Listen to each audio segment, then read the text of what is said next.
안녕하세요. 사연을 부탁해입니다. 오늘의 사연을 소개하겠습니다. 어느 날 절친 민지가 느닷없이 소개팅 이야기를 꺼냈습니다. 우리 회사에 김현수 대리라고 완전 훈남이 있거든? 아무리 봐도 너랑 잘 어울릴 것 같아. 제가 살짝 놀라서 웃으며 물었어요. 나랑 잘 어울린다니 갑자기 그게 무슨 말이야. 너는 남자 볼 때 바람기 있는지 없는지 엄청 따지잖아.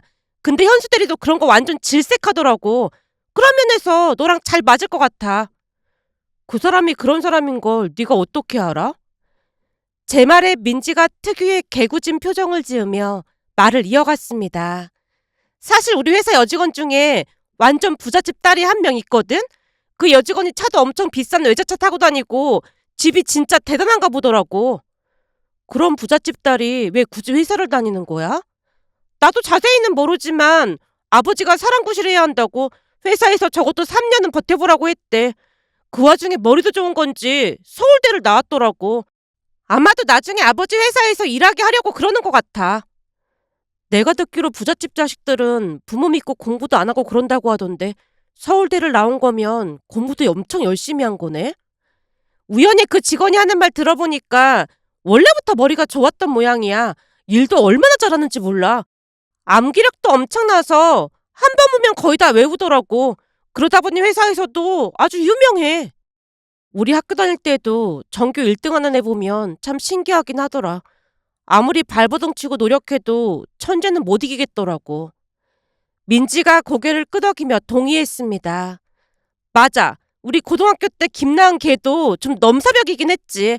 너 그때 걔 때문에 진짜 스트레스 많이 받아 했잖아. 그래도 이영주 선생님 덕분에 멘탈 잡을 수 있었어. 지금 생각해보면 그분 아니었다면 아마 선생님이 될 생각도 못했을 거야. 제가 옛날 이야기를 하며 이영주 선생님에 대한 이야기를 꺼내자 민지가 웃으며 입을 뗐어요. 지금 돌이켜봐도 이영주 선생님은 진짜 좋은 분이셨지. 네가 나은이보다 성적은 안 좋았지만 그래도 의대 갈 수 있는 성적이었는데 선생님이 된 건 많이 아쉬웠어. 제가 피식 웃으며 고개를 저었습니다. 의사는 뭐 아무나 하냐? 피만 봐도 몸이 덜덜 떨리는데 내가 무슨 의사를 하겠어. 이영주 선생님처럼 희망을 주는 선생님이 되고 싶었어. 내가 선생님을 하고 있는 동안 단 한 명이라도 바른 길로 이끌 수 있다면 난 그게 더 보람 있는 일이라고 생각해. 제 말에 민지가 고개를 끄덕이며 듣고 있었고 제가 이어서 말했어요. 근데 막상 선생님이 되어보니까 그게 정말 쉽지가 않더라. 이영주 선생님이 그만큼 대단하셨던 거야. 그때 제가 허공을 응시하며 생각에 잠기자 민지가 갑자기 무릎을 탁 치며 말했습니다. 우리 소개팅 얘기하고 있었잖아. 내가 어디까지 얘기했더라? 그 부잣집 딸이 머리가 좋다는 얘기까지 했어. 민지가 고개를 끄덕이며 다시 말을 이어갔어요. 맞다. 거기까지 얘기했었지. 암튼 그 부잣집 딸이 머리가 어마어마하게 좋거든? 게다가 얼굴도 연예인 저리 가라 할 정도로 예뻐. 키도 크고 몸매도 완전 좋고. 그러다 보니 남직원들이 가만히 있을 리가 있겠어? 다들 그 직원 마음에 들려고 난리도 아니거든. 그 정도면 눈이 엄청 높은 거 아니야? 그치, 눈이 엄청 높아. 안 그래도 회사에서 완전 잘생기고 스탠포드 대학 나온 남직원이 있는데 그 남직원이랑 사귀었거든. 근데 얼마 뒤에 그 부잣집 딸이 양다리를 걸치다 발각돼서 결국 헤어졌더라고. 민지의 말에 놀란 표정을 지으며 저도 모르게 중얼거렸습니다. 내가 제일 싫어하는 사람이 바람피는 인간인데 진짜 최악이다. 민지도 조금 한심하다는 표정으로 고개를 저으며 대답했어요. 들어보니까 남자 둘 다 마음에 들어서 모두 갖고 싶었대. 무슨 그런 미친 여자가 다 있다니? 제 반응이 더 재미있다는 듯 입꼬리를 살짝 올리더니 더욱 믿기 어려운 이야기를 이어갔습니다. 남자들을 그냥 물건 정도로 생각하는 것 같더라고. 암튼 그러다 결국에 그 남자랑 헤어졌는데 그리고 나서는 김현수 대리한테 또 코리를 치기 시작했어. 근데 현수 대리가 절대 안 넘어가더라. 그 대목에 살짝 흥미가 생겼는데요. 보통 그런 상황에서는 남자들이 흔들리기 마련인데 김현수 대리라는 사람이 대단해 보이긴 했으니까요. 제가 놀란 듯한 표정을 짓자 민지가 신난 표정으로 이야기를 이어갔습니다. 그러다 보니까 회사에서 현수 대리 보고 다들 대단하다고 한다니까. 거기다 며칠 전에 회식 자리에서 현수 대리한테 직접 들었는데 현수 대리는 그런 여자들 정말 끔찍하게 싫어한다고 하면서 치를 떨더라고. 근데 그 말을 듣다가 문득 네가 생각이 나더라니까. 반응이 완전 너랑 똑같았거든. 그래서 내가 서연이 네 얘기를 살짝 꺼냈어.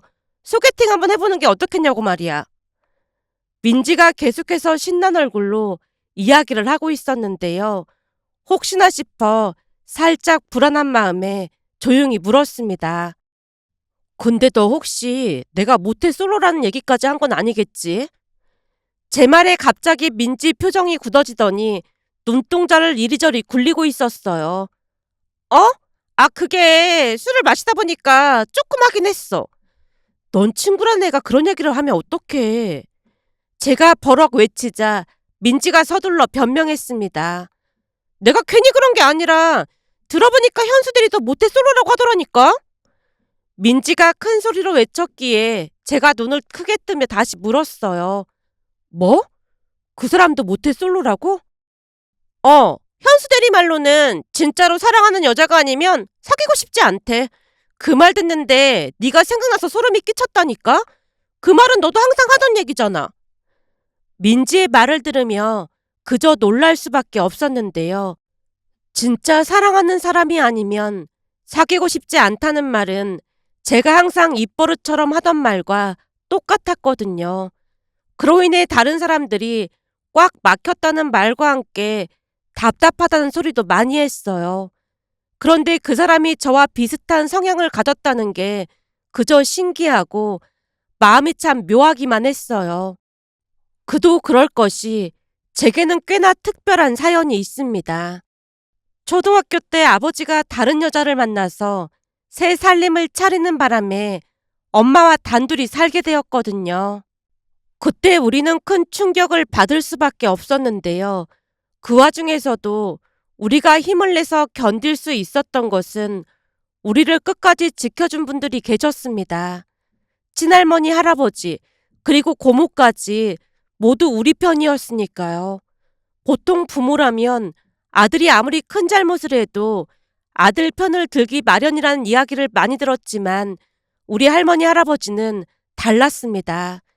아버지가 우리 모녀에게 상처를 주고 떠난 이후에도 두 분은 단호하게 우리 편을 들어주셨고 오히려 아들인 아버지와 연을 끊었어요. 지금 생각해봐도 그때 두 분이 보여주셨던 용기와 결단력은 정말 대단했다는 생각만 들 뿐이랍니다. 얼마 후 고모에게 들은 소식으로는 아버지가 그 상간녀와 재혼을 하고 나서 아들을 낳았고 그 상간녀와 함께 의기양양하게 할머니 할아버지를 찾아와 인사를 드리려 했던 모양이지만 두 분은 아버지와 그 상간녀를 내쫓았고 아버지와는 영영 연을 끊고 사셨어요. 그러다 보니 오히려 엄마가 두 분을 계속 챙겼고 할머니 할아버지도 엄마에게 많이 의지했습니다. 돌아가시기 전까지 엄마가 두 분을 모시고 계셨고 간병도 엄마와 고모가 다 했으니까요. 한참 시간이 흐르고 두 분이 돌아가셨을 때도 마치 친부모님처럼 엄마가 두 분의 장례식부터 제사까지 정성스럽게 챙겼습니다. 돌아가시기 전 엄마와 고모에게만 모든 재산을 남겼기에 두 분의 강단에 많이 놀랄 수밖에 없었는데요. 아버지는 두 분의 장례식 때 얼굴도 비치지 않았으니 두 분은 이미 아버지가 그럴 것이라 예상하고 있었던 게 아닌가 싶었습니다.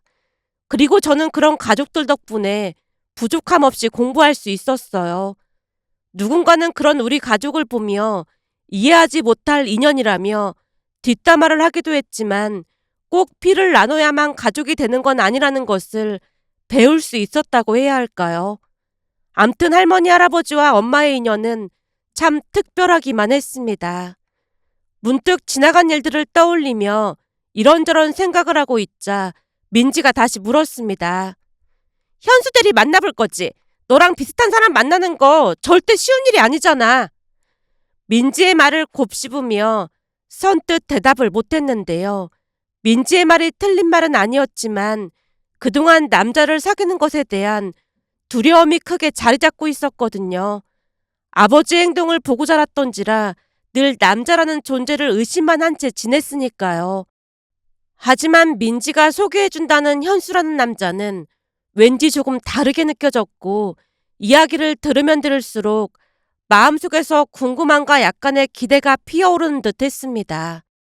제가 평소와는 다르게 조용히 듣고 있자 삼겹살을 열심히 굽고 있던 민지가 집게를 내려놓으며 제 얼굴을 힐끗 쳐다봤어요.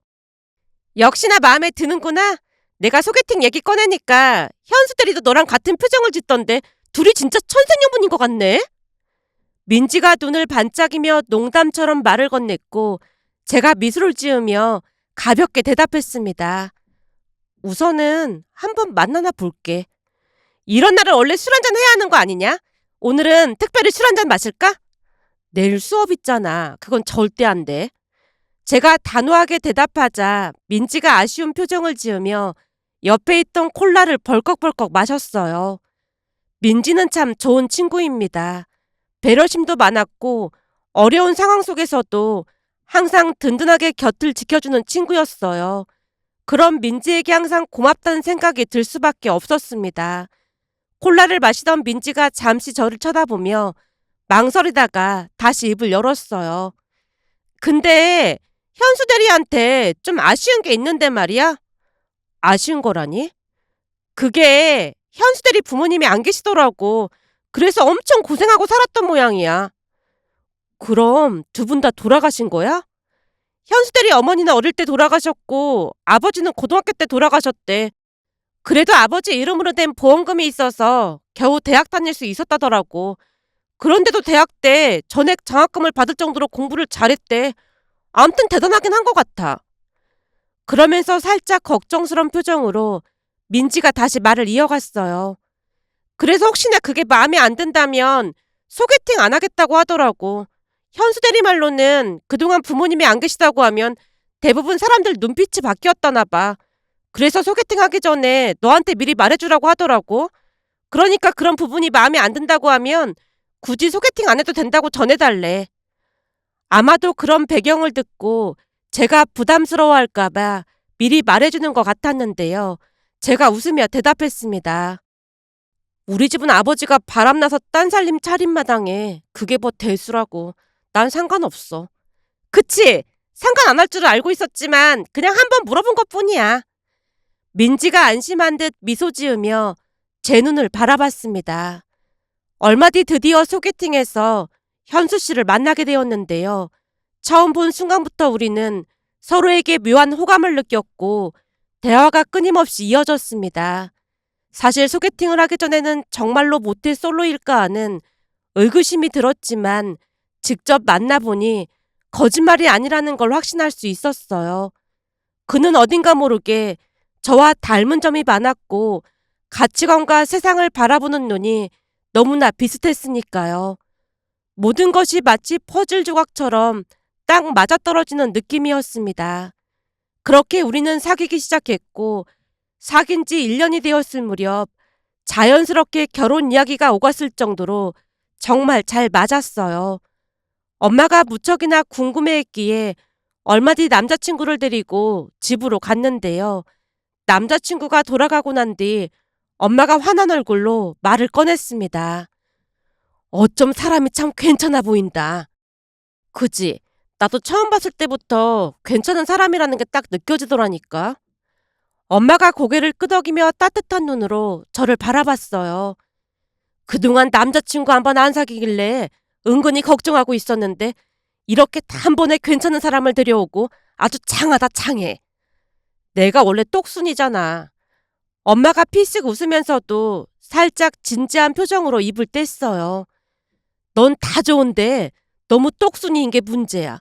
사람이 살다 보면 실수도 하고 넘어질 수도 있는 건데 너무 완벽하게 살려고 해서 그게 걱정이야. 앞으로는 너무 악바리처럼 살지 말고 살살 살도록 노력 좀 해봐. 제가 살짝 웃으며 대답했습니다. 성격이라 그게 쉬운 게 아니지만 그래도 노력은 해볼게.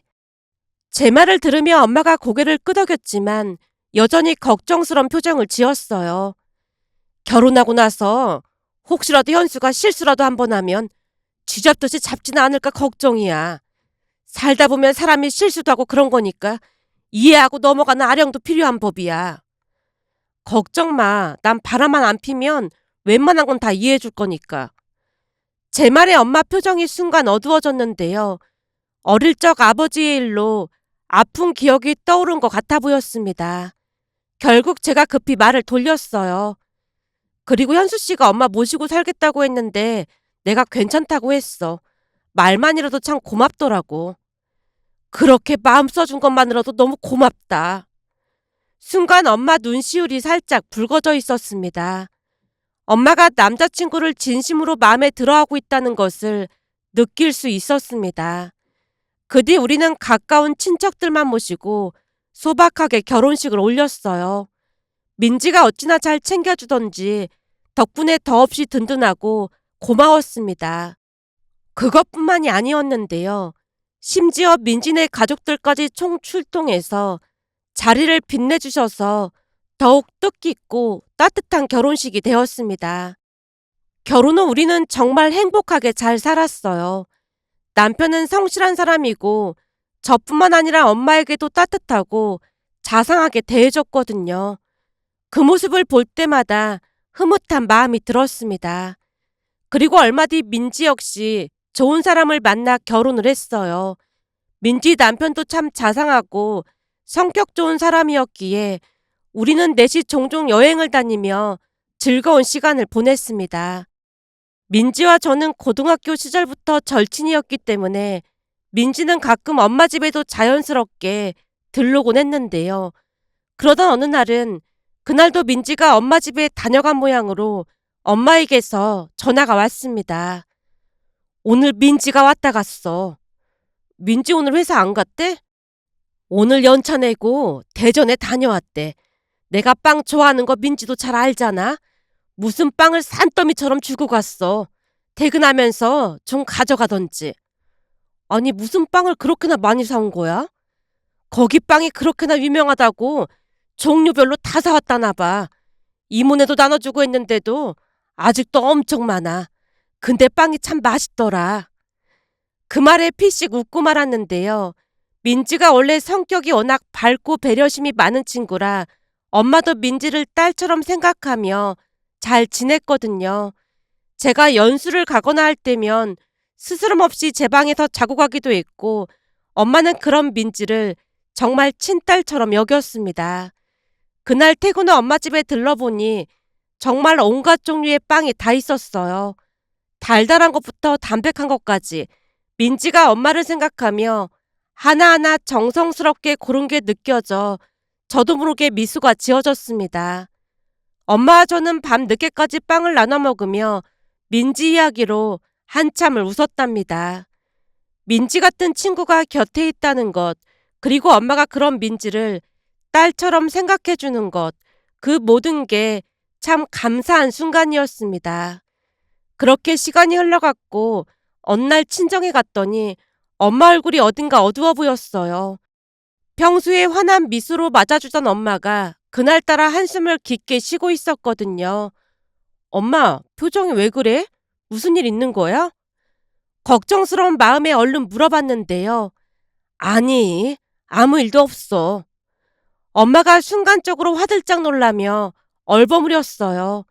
하지만 엄마를 오랫동안 지켜봐온 터라 그 말이 진심이 아니라는 걸 금세 알아챘습니다. 갑자기 놀라는 게 뭔가 이상한데? 엄마, 사실대로 말해봐. 대체 무슨 일인데 그래? 엄마 얼굴을 빤히 바라보며 계속해서 캐물었더니 잠시 머뭇거리던 엄마가 결국 속마음을 털어놓기 시작했습니다. 그냥 별일은 아니고 나도 이제 일을 더 하고 싶어. 네가 교사 되고 나서는 일을 못하게 해서 내내 집에서 놀았잖니. 물론 할머니 할아버지가 남겨주신 유산이 있긴 하지만 그래도 사람이 일도 하고 그래야 하는 거 아니겠어? 엄마 말을 듣고 어안이 벙벙해졌는데요. 할머니 할아버지께서 돌아가시기 전에 엄마와 고모에게만 재산을 남기셨고 그것 때문에 한동안 집안이 시끄러웠습니다.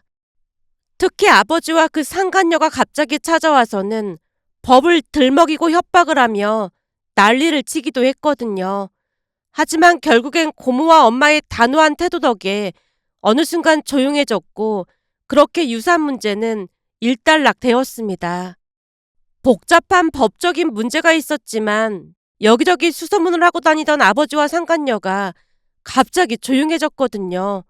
엄마에게 지나가는 말로 듣기로는 고모로 인해 아버지가 억지로 합의를 했다는 말만을 전해 들었을 뿐이었습니다. 그 뒤 우리의 생활도 안정이 되었고 엄마는 지금까지 소소하게 일을 하긴 했지만 갑자기 베이비시터 일을 한다는 말에 제가 걱정스레 물었어요. 엄마, 할아버지 할머니가 남겨주신 걸로 충분하잖아. 근데 갑자기 왜 일을 한다는 거야? 그냥 일을 하다 보면 활력도 생기고 그럴 것 같아서 그래. 거기다 아이 돌보는 일은 더 보람되고 그럴 것 같아. 그래도 갑자기 베이비시터를 한다는 게 아무리 생각해봐도 이상해서 그렇지. 제가 놀란 마음에 엄마를 뚫어져라 바라봤는데요. 평소 엄마는 아이를 돌보거나 베이비시터 같은 일에 전혀 관심이 없었거든요. 엄마 말에 따르면 이모 아는 사람이라고 했는데요. 갑작스럽게 아이 맡길 곳을 찾는다는 소리를 듣고 엄마가 돌봐주기로 했답니다. 엄마 말을 듣다가 제가 불만스레 입을 뗐어요. 엄마, 아이 돌보는 일이 쉬운 게 아닌데 그 힘든 일을 뭐하러 하려고 그래. 그러다 건강 안 좋아질 수도 있어. 애 보는 일이 어디 쉬운 일인 줄 알아? 걱정할 거 없어. 사실 그동안 네가 일하지 말라고 해서 내내 먹고 놀았더니 지겹기도 하고 나도 뭔가를 좀 하고 싶어서 그래. 나 또 익힐 겸 아이를 몇 번 봤는데 얼마나 예쁜지 모르겠다니까. 오랜만에 엄마가 기운 넘치는 목소리로 대답했습니다. 그 뒤에도 제가 몇 번이나 말렸지만 엄마는 베이비시터 일을 시작했고 아이를 돌보는 일이 꽤 즐거운 듯해 보였어요. 처음에는 낯을 가리던 아이도 엄마에게 익숙해지면서 까르르 웃기도 한다며 많이 행복했습니다. 하지만 여전히 걱정이 되었기에 민지를 만나서 이런저런 이야기를 나누던 중 자연스럽게 엄마 이야기를 꺼냈습니다. 요즘 엄마가 베이비시터 일을 시작했거든? 갑자기 남의 아이를 돌본다고 하니까 좀 걱정도 되고 솔직히 조금은 이해가 안 되는 거 있지. 제 말에 민지가 관심을 보이며 고개를 끄덕였습니다. 사실 나도 며칠 전에 잠깐 들렀다가 알게 됐어. 너도 엄마가 베이비시터 하는 거 알고 있었단 말이야? 지나가는 길에 과일 좀 사다 드렸어. 미안하게 뭘 자꾸 사다 드리고 그래. 네가 착각하나 본데 네가 생각하는 것보다 우리가 더 끈끈한 관계거든? 너 연수 가고 그럴 때마다 둘이 밤새도록 고스톱치는 그런 관계다 그 말이야. 밤새도록 고스톱치는 게 자랑이다. 제가 고개를 내저으며 웃고 있자 민지가 밝게 웃으며 긍정적인 반응을 보였어요. 그날 가서 보니까 어머니가 아이를 엄청 예뻐하시더라고. 그치만 힘들지 않을까 싶어서 걱정이야. 여전히 걱정스러운 마음을 감추지 못했는데요. 민지가 제 손을 잡으며 설득했습니다. 네 걱정도 이해는 가. 그런데 생각해봐. 그동안 어머니가 내내 심심해하셨잖아. 그러니까 어머니한테는 큰 활력소가 될 수도 있어. 그럴까? 제가 고개를 갸우뚱하며 되물었는데요. 사실 그동안 어머니가 너 키우면서 바쁘게 살아오셨잖아. 근데 이제는 네가 다 커서 결혼까지 하니까 공허해질 수도 있을 것 같아. 어쩌면 아기가 그런 어머니의 마음을 채워줄지도 몰라. 그날 가서 보니까 어머니가 엄청 행복해 하시더라. 그 말을 듣는 순간 제 마음이 슬며시 풀리는 느낌이 들었습니다. 민지 덕분에 엄마의 마음을 조금 더 이해하게 되었고 이제는 엄마가 아이를 돌보면서 즐겁게 지낼 수 있도록 응원해 드리기로 마음먹었어요. 그렇게 엄마는 베이비시터 일을 시작했는데요. 힘들어 보일 때도 있었지만 그래도 아이가 예쁘다며 칭찬을 아끼지 않았고 나름 즐겁게 일하고 계신 듯해 보였어요. 엄마는 아이가 얼마나 귀엽고 예쁜지 수시로 자랑을 했고 그 아이 덕분에 하루하루가 참 보람있다는 말도 잊지 않았습니다. 그러던 어느 날은 친정에 들렀는데 문을 열고 들어서자마자 눈앞에 낯선 사람이 보여 순간 당황했어요. 처음 보는 젊은 여자가 엄마와 함께 식탁에 앉아 밥을 먹고 있었거든요. 그런데 저를 보자마자 그 여자가 깜짝 놀라더니 인사를 하고는 아이를 안고 급히 집을 나섰습니다. 엄마도 약간 놀란 표정이었지만 애써 아무렇지도 않은 표정을 지으려는 듯 입가에 미소를 머금고 있었어요. 그런 엄마를 향해 조용히 물었습니다. 엄마가 밥까지 차려준 거야? 엄마가 약간 머뭇거리며 대답했어요. 아니, 젊은 사람이 고생하면서 살고 있길래 있는 반찬으로 같이 먹었을 뿐이야. 잘 챙겨 먹지도 못하는지 밥 챙겨주면 허겁지겁 먹더라고. 그 말에 살짝 고개를 갸우뚱하며 말을 이어갔어요. 근데 나보다 어려 보이던데 결혼을 빨리 한 모양이네? 엄마가 한숨을 쉬며 대답했습니다. 말도 마라. 유리 인생이 정말 파란만장하더라니까. 애기 엄마 이름이 유리인데 아버지는 벌써 세상을 떠나셨고 엄마는 고등학교 때부터 병으로 투병하시다 돌아가셨대. 부모가 없으니 홀로 고생을 많이 했더라고. 엄마가 유리라는 사람의 인생 이야기를 하나하나 털어놓았는데요. 유리 씨는 어린 나이부터 아르바이트를 하며 생활을 이어갔다고 했어요. 그러던 중 고등학교를 졸업하고 한 카페에서 일하던 남자를 만나게 되었고 자연스럽게 서로 의지하며 가까워졌던 모양입니다. 그러다가 임신을 하게 되었고 둘 다 부모가 없는 상황이라 힘을 모아 열심히 아이를 키워보자고 결심했다네요. 하지만 아이가 돌도 되기 전에 유리 씨 남편이 사고로 세상을 떠나면서 유리 씨 홀로 아이를 키우게 됐다고 했습니다. 순간 엄마 눈시울이 붉어졌고 그 사연을 들으며 제 마음도 무거워졌습니다.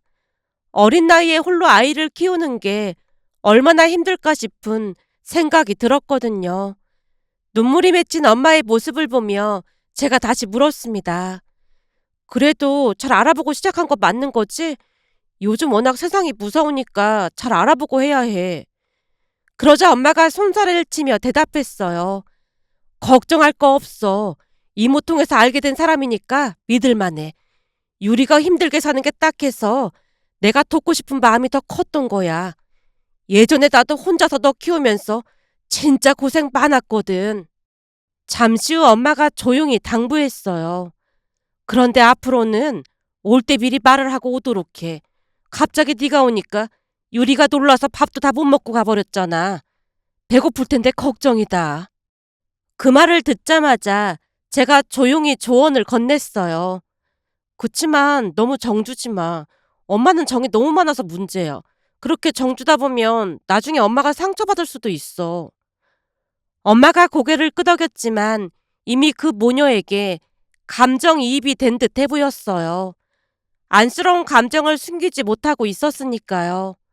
엄마 홀로 저를 키웠다 보니 유리라는 사람에게 더욱 감정이입이 된 게 아닌가 싶기도 했어요. 엄마는 비슷한 처지에 놓인 유리 씨가 주위에 도움 하나 없이 홀로 아이를 키우며 고군분투하는 모습이 너무나 안타까워서 더욱 챙겨주고 싶은 듯해 보였으니까요. 그런 엄마의 마음이 이해가 되면서도 걱정스러운 마음을 떨칠 수 없었습니다. 엄마는 지우를 마치 친손녀처럼 아끼고 보살폈고 어느새 유리 씨와도 아주 친밀한 사이가 되어 있었습니다. 처음에는 돈을 받고 그냥 잠시 맡아주는 정도라고 생각했지만 점점 지우에게 애정을 쏟아가는 엄마를 보면서 저도 모르게 안도와 걱정이 동시에 교차하곤 했습니다. 엄마는 저와 통화를 할 때마다 유리 씨와 지우 이야기를 빠뜨리지 않았어요. 하루는 엄마가 유리 씨에 대해 한참을 이야기했어요. 지우 엄마 유리가 사람 됨됨이가 참 착하고 똑똑하더라니까. 부모만 잘 만났으면 정말 크게 될 수도 있었을 텐데 좀 안타깝지 뭐니. 엄마는 유리 씨의 상황을 이해하고 안쓰러운 마음을 느끼는 것 같았습니다. 저도 고개를 끄덕이며 엄마의 이야기를 들었어요. 들어보니까 유리가 고등학교 2학년 때까지 공부를 아주 잘했대. 집안 형편이 어려워서 사교육도 못 받았는데도 전교 10등 안에 들었다고 하더라고. 보통 똑똑한 게 아니라니까. 엄마는 마치 자랑스러운 제자나 조카를 이야기하듯 유리 씨에 대해 깊은 애정을 드러냈어요. 엄마의 목소리에는 이미 두 모녀에게 든든한 가족이 되어주고 싶은 마음이 가득 담겨 있는 것 같아 보였거든요. 제가 뭔가 더 물어보기도 전에 엄마가 이야기를 계속했습니다.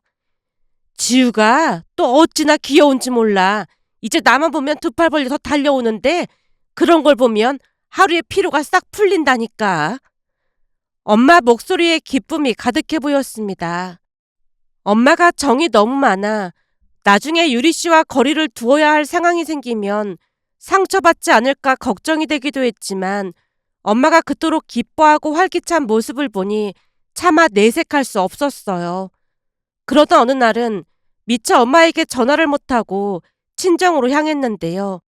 현관문을 열려던 순간 안에서 들려오는 소리에 순간 멈칫했어요.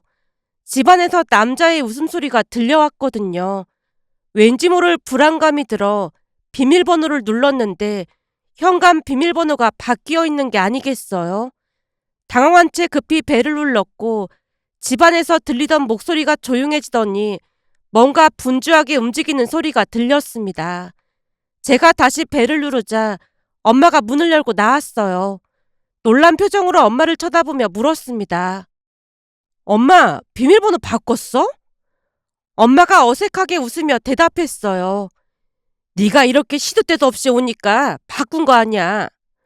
뭔가 이상한 기분이 들었지만 일단 집 안으로 들어가면서 다시 물었습니다. 근데 남자 목소리가 들리는 것 같던데? 순간 엄마가 당황한 얼굴로 제 눈을 피하며 얼버무렸습니다. 남자는 무슨 남자야. 그거 TV 소리였어. 하지만 엄마의 표정은 왠지 어색했고 거실로 들어서니 유리 씨가 안절부절 못하며 서 있다가 저를 보고 어색하게 인사를 했습니다. 저도 가볍게 인사했지만 여전히 마음 한구석에 의문이 남아 있었습니다. 그때 현관 한쪽에 남자 신발이 눈에 들어왔어요. 그 신발을 유심히 보니 어디서 많이 본 신발 같았습니다. 남편이 즐겨 신는 신발과 똑같아 보였거든요. 신발을 뚫어져라 쳐다보다가 결국 엄마에게 물었습니다. 엄마, 혹시 현수 씨 여기 있는 거야? 엄마가 잠시 말끝을 흐리며 뭔가를 고민한 듯 해 보였는데 그 순간 안방문이 열리며 남편이 나오는 게 아니겠어요? 남편이 저를 보자마자 사색이 된 채 멍한 표정을 지었어요. 자기야, 왔어? 자기가 왜 여기 있는 거야? 남편이 머뭇거리며 아무 말도 못하고 우물쭈물하기만 했고 그 틈에 엄마가 나서서 말했습니다. 저기 김서방이 한우를 사왔더라고. 세상에 이런 사이가 어딨겠니 그래. 엄마가 눈치를 보며 덤덤하게 말했지만 뭔가 억지로 웃음을 짓는 모습이었어요. 제가 엄마와 남편을 번갈아가며 바라보다가 이상한 기운을 감지했는데요. 그 순간 갑자기 지우가 남편의 다리를 붙잡으며 말하는 게 아니겠어요? 아빠! 아빠! 지우의 그 한마디에 집안은 그대로 얼어붙어 버렸습니다. 남편이 당황한 표정으로 저를 바라봤고 유리 씨가 얼굴이 새하얗게 질린 채 입술을 꾹 깨물고 있었어요.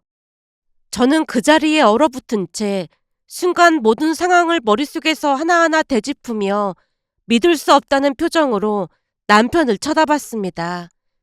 남편의 설명을 기대했지만 남편은 그저 머리를 숙인 채 아무 말도 하지 못했습니다. 집안 분위기는 말할 수 없이 무거워졌고 한동안 그 자리에서 아무도 움직이지 않았습니다. 온갖 감정이 뒤섞인 혼란 속에서도 다른 누구도 아닌 엄마가 저를 속일 리 없다는 생각이 자꾸만 들었습니다. 그런데 그때 유리 씨가 제 앞에 무릎을 꿇으며 눈물을 쏟기 시작했어요. 언니, 그런 거 아니에요. 제발 오해하지 마세요. 다 제 잘못이에요. 유리 씨가 눈물을 주체하지 못하며 절박한 표정으로 저를 바라봤습니다. 그 모습에 당황해 아무 말도 하지 못하고 있을 때 남편이 믿기 어려운 이야기를 꺼냈습니다. 자기야, 사실은 유리가 내 동생이야. 동생이라니? 자기 외동이라며? 저도 모르게 떨리는 목소리로 되물었습니다. 남편이 잠시 눈을 감고 한숨을 내쉰 뒤 얼굴을 찌푸리며 말을 이어갔어요. 나도 외동인 줄 알고 있었어. 그런데 사실은 엄마가 살아계셨더라고. 그 말을 듣고 한참이나 얼떨떨한 표정으로 남편을 쳐다봤고 남편이 그제야 무거운 비밀을 꺼내기 시작했어요. 이모한테 연락이 와서 만났더니 엄마가 아버지를 두고 바람이 나서 집을 나갔던 거래. 그 이후 두 분은 이혼을 하셨던 거고. 난 그저 엄마가 돌아가셨다고만 들었다 보니까 전혀 모르고 있었던 거야. 그 사이 엄마는 다른 남자와의 사이에서 유리를 낳았고 유리는 그렇게 엄마와 함께 자랐던 거야. 유리는 나와 아버지의 존재를 모른 채 성장했고 나 역시 유리의 존재를 전혀 몰랐어. 남편이 한숨을 쉬며 고개를 떨구다 다시 말을 이어갔습니다. 엄마가 돌아가셨을 때 장례식장에서 처음으로 서로의 존재를 알게 됐어. 사실 그때는 우리 둘 다 너무나 당황스러워서 장례식만 치르고 그냥 남남으로 지내기로 했었는데 그때 유리가 고등학생이었거든. 아무도 돌봐줄 사람이 없는 유리를 도저히 모른 척할 수가 없었어. 남편은 고개를 숙인 채 한참 동안 침묵을 지키더니 다시 입을 열었습니다. 장례식 이후 이부남매 유리를 오며 가며 챙겨주곤 했어. 대단한 건 아니었지만 가끔 생활에 필요한 것들을 보내주거나 아르바이트로 힘들어하는 유리에게 용돈을 보태주는 정도였어. 그때까지도 저는 그저 멍한 상태로 이야기를 듣고 있었습니다. 제가 그동안 몰랐던 남편의 가족사와 유리 씨의 복잡한 사연이 믿기 어려웠거든요. 남편이 잠시 말을 멈추더니 다시 고개를 들어 저를 바라봤습니다. 그런데 자기랑 결혼하고 나서는 유리랑 연락을 끊었어. 한 가정의 가장이 되었는데 당신이 존재도 모르는 유리를 자꾸 챙기는 게 옳지 않았다고 생각했으니까. 그래서 유리에게도 이제 서로의 삶을 잘 살아가자고 했어. 그럼 왜 다시 연락을 한 거야? 남편이 힘겹게 고개를 끄덕이며 대답했습니다.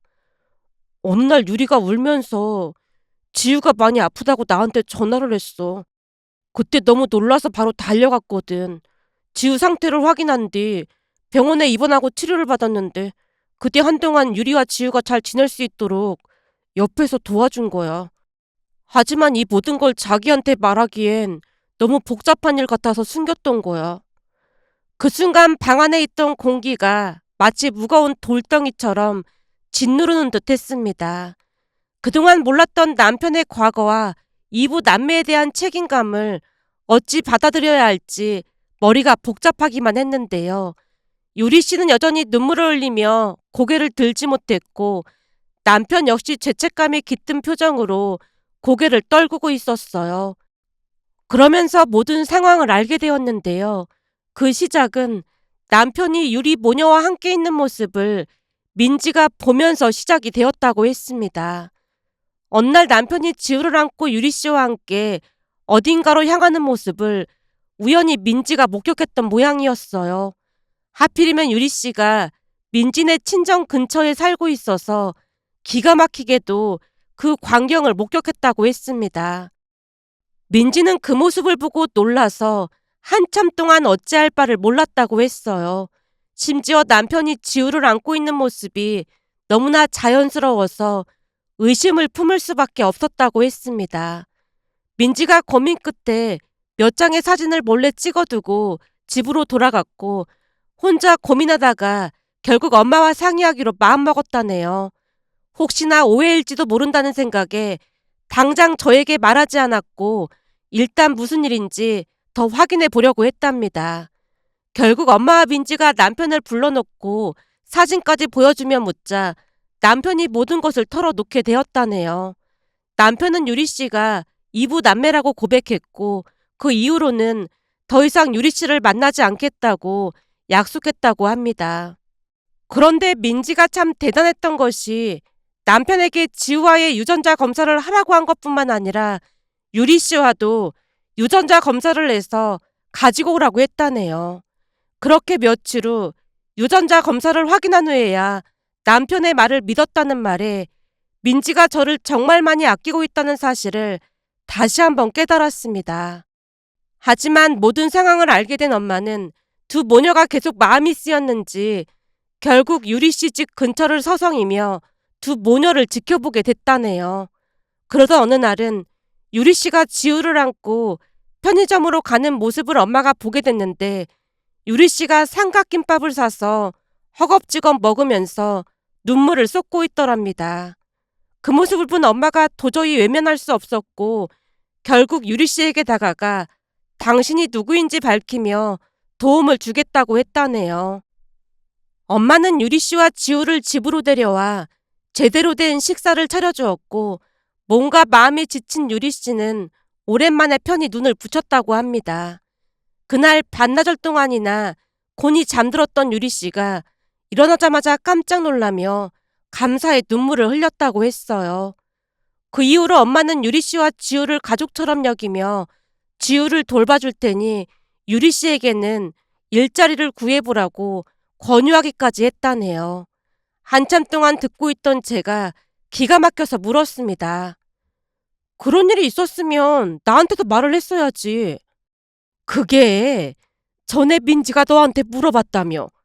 만약 네 아버지처럼 딴 살림 차려서 집 나갔던 시어머니가 다른 남자와의 사이에서 낳은 자식을 너한테 챙겨주라고 하면 어떨 것 같냐고 물었을 때 네가 딱 잘라서 그런 상황이면 이혼한다고 했다면서. 그러니 우리 입장에서는 조심스러울 수밖에 없었던 거야. 근데 때가 되면 서서히 말을 하려고 하긴 했었어. 엄마의 말에 민지가 전에 그런 말을 꺼냈던 것이 떠올랐습니다. 그때 저는 민지가 농담으로 하는 줄 알고 별 생각 없이 단호하게 답했던 것이었는데 민지가 제 마음을 떠보려고 했다는 사실을 그제서야 깨달았어요. 결국 제가 눈치를 살피며 조용히 기어들어가는 목소리로 말했습니다. 그거야 내 얘기가 아니라고 생각해서 그렇게 말한 거지. 현수 씨 동생이라면 그렇게 매몰차게 말하진 않았겠지. 그 말을 듣자 남편과 유리 씨가 그대로 눈물을 쏟았습니다. 남편은 그동안 숨겨왔던 죄책감과 후회가 복받친 듯했고 유리 씨 역시 홀로 짊어졌던 무거운 짐을 내려놓는 듯한 눈물이었어요. 두 사람을 바라보며 복잡한 감정에 휩싸였지만 마음속 깊은 곳에서는 알 수 없는 안쓰러움이 밀려왔습니다. 물론 그 모든 상황을 받아들이는 건 결코 쉬운 일이 아니었습니다. 남편에게 동생이 있다는 사실 자체가 충격 그 자체였으니까요. 하지만 남편의 동생이 어려운 상황에 처해 있다는 걸 알게 된 이상 매몰차게 모른 척할 순 없었어요. 그렇게 얼마 뒤 유리 씨, 아니죠.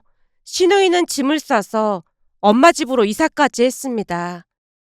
원래 살던 곳이 반지하라 지우를 키우기에는 여러모로 환경이 좋지 않았기에 엄마가 나서서 시누이의 짐을 챙겨서 데리고 왔다고 했어요. 엄마가 흔쾌히 시누이를 받아들이는 모습을 보며 제가 조심스럽게 걱정을 털어놓을 수밖에 없었습니다. 엄마, 굳이 엄마 집에서 같이 살 필요가 있을까?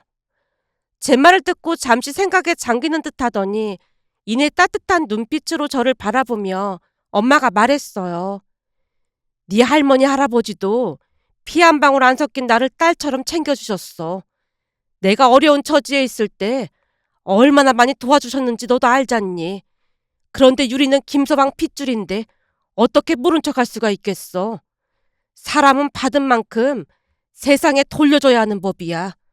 나도 네 할머니 할아버지께 받은 만큼 돌려주고 싶어. 엄마의 단호하고도 진심 어린 말에 저도 더 이상 반대를 할 수 없었습니다. 그렇게 시누이는 엄마 집에서 함께 지내기 시작했습니다. 엄마는 시누이와 지우를 마치 친딸과 손녀처럼 돌봐줬어요. 시누이가 일을 할 수 있도록 지우를 챙겨줬고 시누이가 힘들어할 때마다 든든한 버팀목이 되어주었습니다. 그러다 보니 지우도 저를 고모라고 부르며 따르기 시작했어요. 어느 날은 제가 지우를 돌보게 되었는데요. 지우가 제게 자랑하며 말했어요. 꼬모는 이거 없지? 장갑 말하는 거야? 할머니가 이 장갑 직접 만들어줬어. 엄청 이쁘지? 그렇네. 엄청 예쁘네. 꼬모는 이런 거 만들어줄 할머니 없지. 지우는 세상에서 제일 좋은 할머니가 있는데 꼬모는 세상에서 제일 좋은 할머니 없지? 그러게, 고모는 없어서 슬프네. 꼬모, 대신에 지우가 많이 많이 사랑해 줄 테니까 슬퍼하지 마. 지우는 고모도 엄청 많이 사랑해. 그 말에 제가 지우를 꼭 끌어안아 줬는데요. 지우는 말 한마디 한마디를 참 예쁘게 했습니다. 그러다 보니 저도 점점 지우에게 빠져들었어요. 시누이도 참 예의 바르고 착해서 두 모녀가 더욱 예쁘기만 했습니다. 시누이는 제 조언에 따라 방송통신대학에 입학을 했고 곧 졸업을 앞두고 있는데요. 엄마 말처럼 공부를 곧잘 했던 것인지 성적도 좋은 편이랍니다.